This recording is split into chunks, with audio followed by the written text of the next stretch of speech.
All right, the next one is at the bottom of the second page under polynomial division, and it's the last question in the bottom right corner of your box where it says, if 4 is a root of the polynomial x cubed plus x squared minus 16x minus 16, find all the roots, okay? And remember, roots means the same thing as zeros or solutions.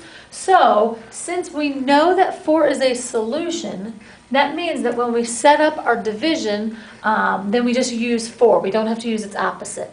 And since we know that division will help us go through and factor the rest of the way and solve, we can go ahead and just use synthetic division since we know what the root is. So we set up our synthetic division. We just use 4 like normal.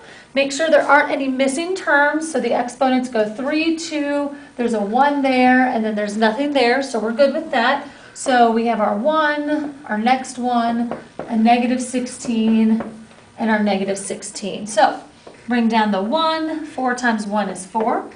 Add those up and you get 5. 4 times 5 is 20. Add those up and you get a 4 again. 4 times 4 is 16. We get our 0, which is just what we want. We have our remainder. So our trinomial that we factor is x squared plus 5x plus 4. All right? And then we just think to ourselves, okay, what multiplies to 4 and adds to 5? And in this case, it's a 4 and a 1. So those are our factors, x plus 4 and x plus 1.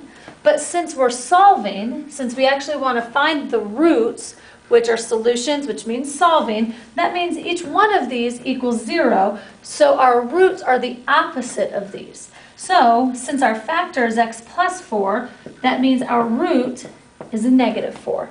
And since this factor is x plus 1, that means our root is a negative 1. So here are the other two roots.